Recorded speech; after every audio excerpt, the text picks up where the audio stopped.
सो बच्चों, कैसे हो?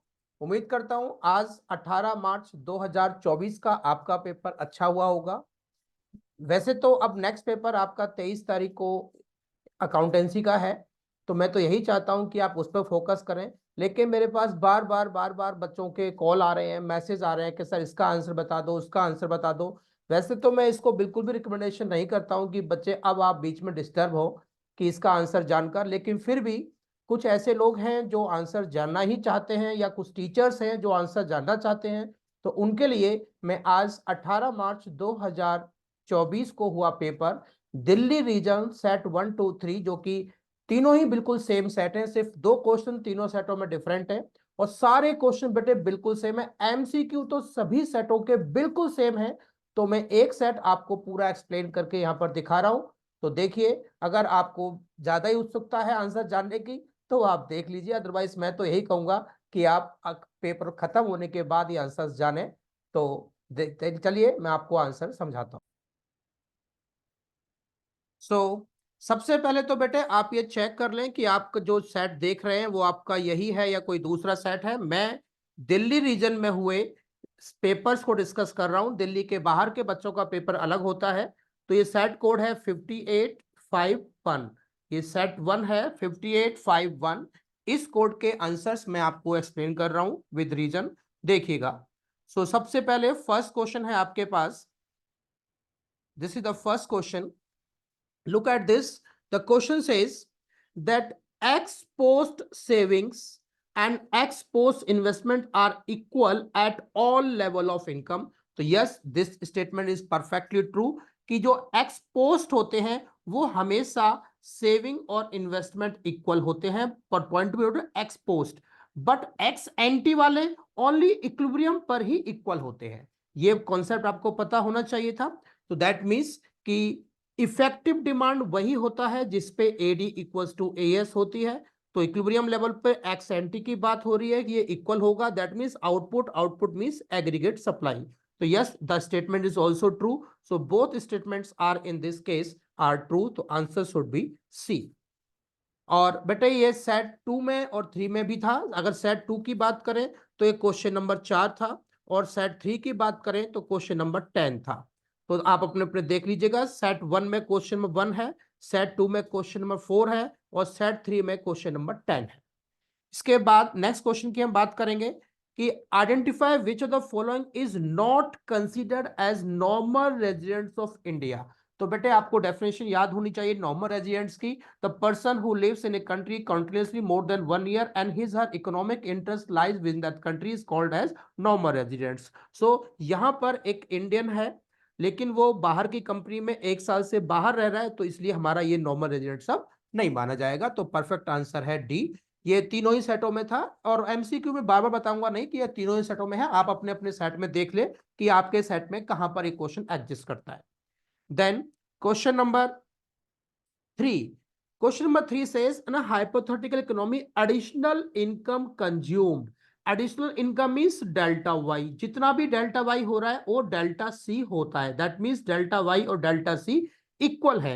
तो आप बेटे मल्टीप्लायर का फॉर्मूला जानते हैं, delta Y divide by delta I. लेकिन यहां पर बोल रहा है कि इन्वेस्टमेंट मल्टीप्लायर की वैल्यू क्या होगी उस केस में अगर आप सारी इनकम कंज्यूम कर लेते हैं। अगर सारी इनकम कंज्यूम कर लेते हैं तो उस केस में आपकी इन्वेस्टमेंट मल्टीप्लायर की value, likewise in this case if your entire, so value of MPC here delta C upon delta Y, अब दोनों की इक्वल है तो आंसर होगा 1। एमपीसी की वैल्यू 1। अब के फॉर्मूले में वैल्यू पुट करेंगे 1 upon 1 minus MPC, so 1y 1 minus 1, so answer 1y 0, that means non defined. तो आंसर इज डी इंफिनिटी। तो इसका परफेक्ट आंसर डी इंफिनिटी होना चाहिए। इसी तरह से नेक्स्ट क्वेश्चन आप देख रहे हैं, balance of trade showing deficit. But यहां पर डेफिसिट वर्ड है, दैट मीन्स ये नेगेटिव में है 200। और नेगेटिव अगर आपके पास ये 200 है तो बैलेंस ऑफ ट्रेड की वैल्यू निकालेंगे। तो आप जानते हो बैलेंस ऑफ ट्रेड का फॉर्मूला होता है एक्सपोर्ट माइनस इंपोर्ट। अब balance of trade already deficit में है, दैट मीन्स ये माइनस का 200 है। एक्सपोर्ट की वैल्यू फाइंड करनी है, इंपोर्ट की वैल्यू गिवन है 900। तो अब आप जब एक्सपोर्ट की वैल्यू निकालेंगे तो ये बेटे आपके पास 1100 आंसर आएगा, 700 सॉरी, 700 आंसर आना चाहिए।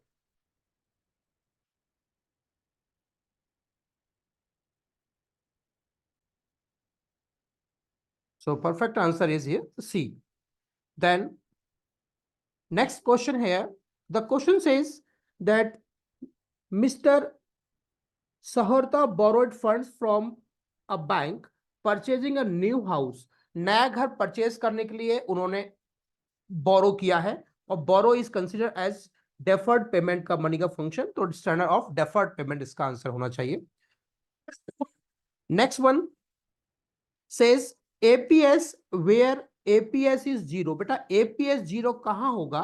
तो एपीएस जीरो के केस में आप देखेंगे एपीएस यहां इस केस में कंजम्पशन और इनकम इक्वल है, so income equals to consumption, that means आपके पास एपीसी 1 हो जाएगा, उस केस में एपीएस 0 इस केस में होगा 100 पर।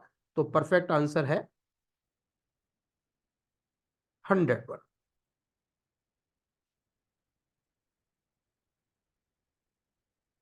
देन आपके पास इस क्वेश्चन में क्या क्या गिवन है? इनिशियल डिपॉजिट तो आप जानते हैं, टोटल मनी क्रिएशन, बेटे इसका फॉर्मूला होता है 1 by legal reserve ratio into initial deposits. अगर आप इस फॉर्मूले में वैल्यू पुट करेंगे तो आपका आंसर 40,000 आ जाएगा। देन क्वेश्चन नंबर 8, और सेटों में भी था ये क्वेश्चन, कहता है कि मनी सप्लाई, आपको पता है सप्लाई कैसे, दैट मींस फॉरेन करेंसी आपकी कंट्री में किस चीज से अफेक्ट होगी। तो एक है फॉरेन टूरिस्ट विजिट ताजमहल, अगर फॉरेन टूरिस्ट आपके यहाँ आएंगे तो फॉरेन करेंसी लेकर आएंगे, और अगर आपको माइक्रोसॉफ्ट से डोनेशन मिल रहा है तो भी आपको फॉरेन करेंसी मिल रही है, दैट मींस ये वाले 2 पॉइंट सप्लाई को अफेक्ट करेंगे। और अगर आप परचेज करते हैं बाहर तो डिमांड कर रहे हैं, और ये बाहर जाएंगे तो भी डिमांड करेंगे, तो ये डिमांड के सोर्सेज हैं और ये आपके सप्लाई के सोर्सेज हैं। तो परफेक्ट आंसर है सेकंड और थर्ड, सेकंड थर्ड आपके सी ऑप्शन में आता है, तो परफेक्ट आंसर है सी। देन क्वेश्चन नंबर 9, 9 में आपसे पूछा ये जो शेडेड एरिया है, दिस वन जो आप शेडेड एरिया देख रहे हो, ये क्या इंडिकेट कर रहा है? तो बेटे आप देख रहे हैं यहां पर ये ब्रेक इवन पॉइंट है, क्योंकि यहां पर y इक्वल्स टू सी है। अब इसके ऊपर के हिस्से में यहां देखोगे तो y ग्रेटर देन सी है।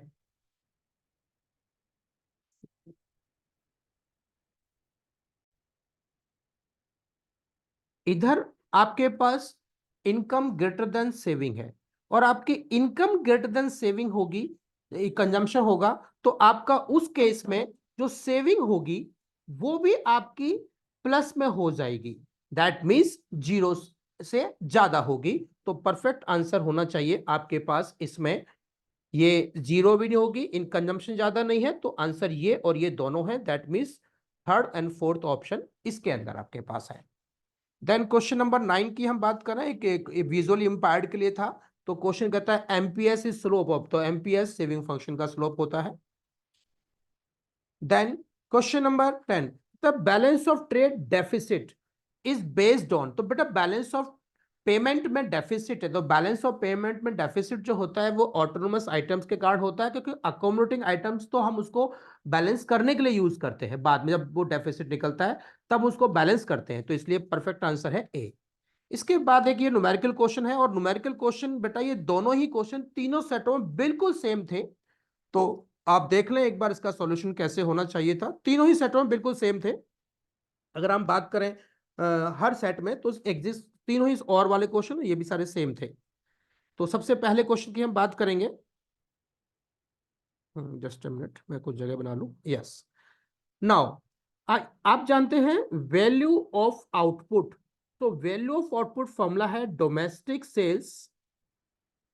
अब बेटे डोमेस्टिक सेल्स गिवन होती है तो आपको एक्सपोर्ट भी साथ में लेने होते हैं, plus exports, then plus change in stock. तो डोमेस्टिक सेल्स आपके पास गिवन है 200, एक्सपोर्ट्स गिवन है आपके पास 10, और चेंज स्टॉक गिवन है आपके पास -10, तो वापस जाके बेटे 200 ही वैल्यू आ जाएगी। देन निकालेंगे gross value added at market price. Formula होता है value of output minus intermediate consumption. तो आप इस 200 वैल्यू में से माइनस करेंगे intermediate consumption, that mean single use producer goods 120, तो ये आपके पास आंसर आया 80।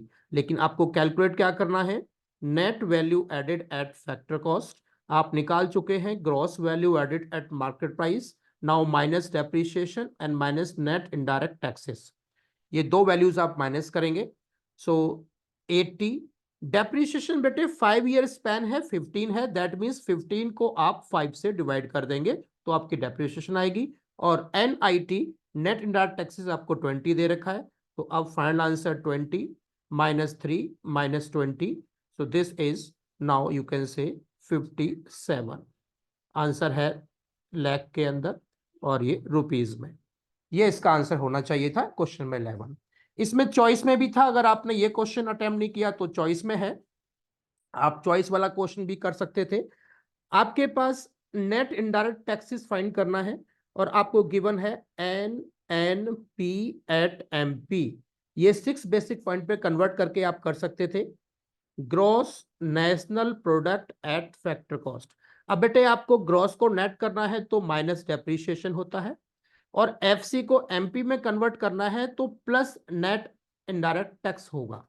अब यहां बच्चे कुछ माइनस प्लस में गड़बड़ी करके आंसर गलत करके अपना, हो सकता है उनको मिस्टेक हो गई हो, तो यहां आपके पास ये वैल्यू है 1400, GNP एट FC गिवन है 1300, डेप्रीशिएशन है 100 और NIT आपको निकालना है।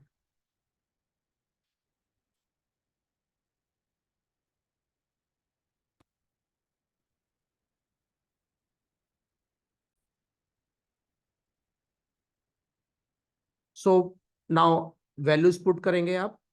1400 equals to 1200 minus NIT. So finally NIT equals to 200.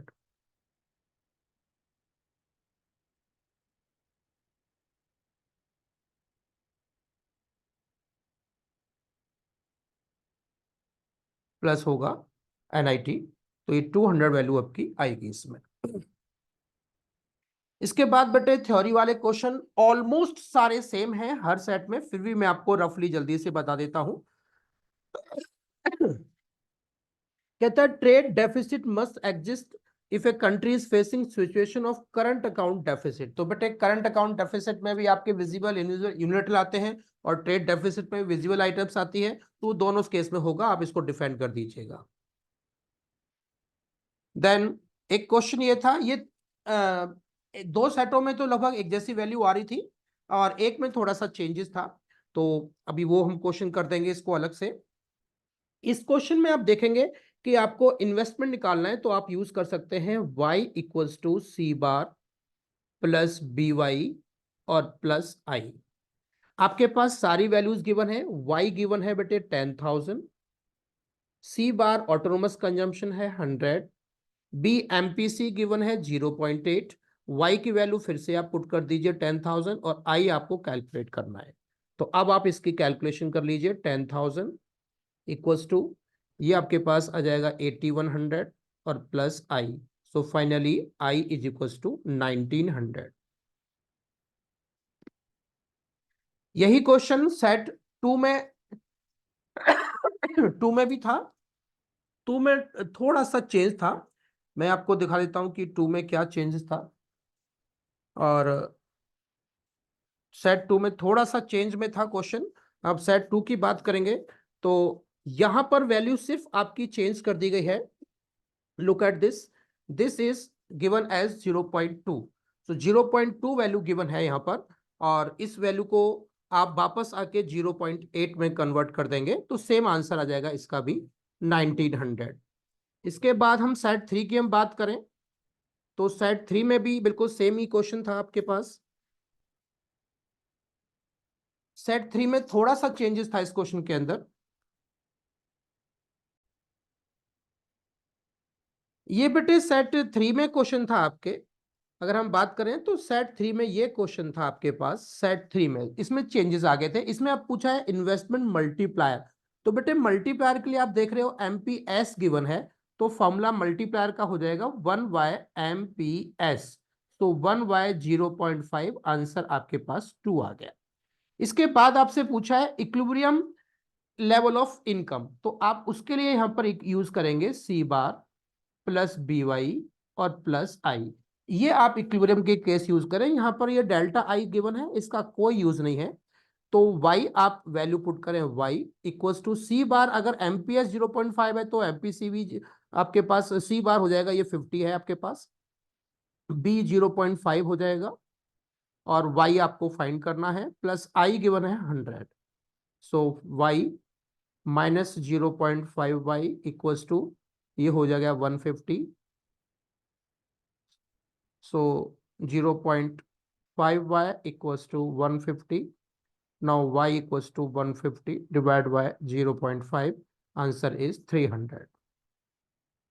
ये बेटे सेट 3 वाले बच्चों के लिए क्वेश्चन था। तो अगर आप सेट 3 से हैं तो देख लें, सिर्फ यही एक क्वेश्चन चेंज है न्यूमेरिकल्स में, और सेटों में कोई भी चेंजेस नहीं है। तो वापस अपने सेट्स की ओर चलते हैं।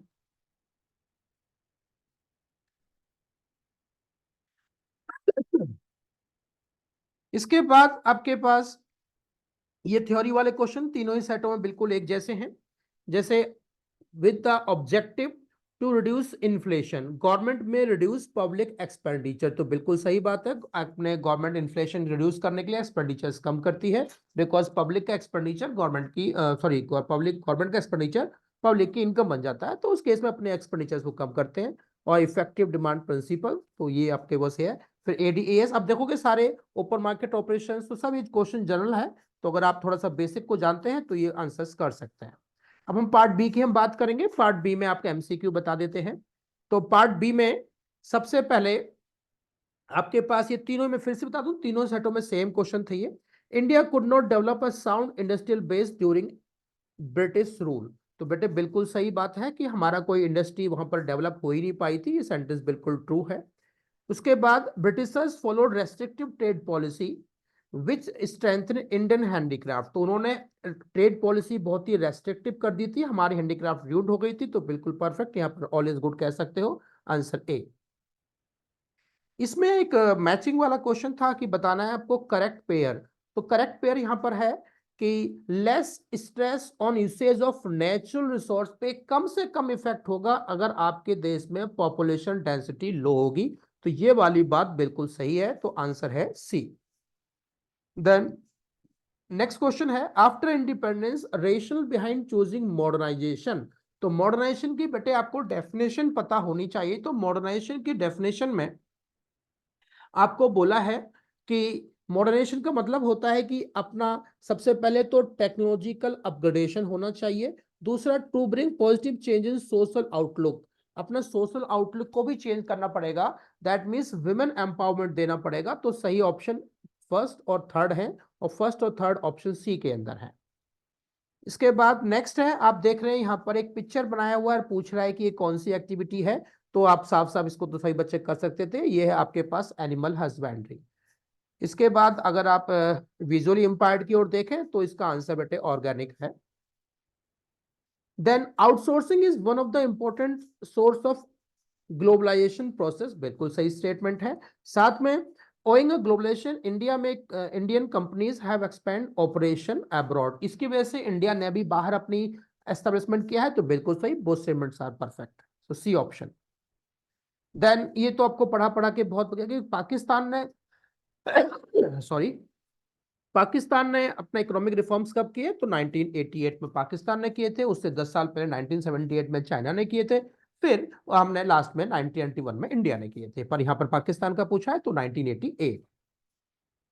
देन क्वेश्चन नंबर 24 कहता है China has used market mechanical system, तो बेटे चाइना में मार्केट सिस्टम नहीं था, चाइना में कमांड इकोनॉमी थी, तो पहला सेंटेंस हमारा फॉल्स है।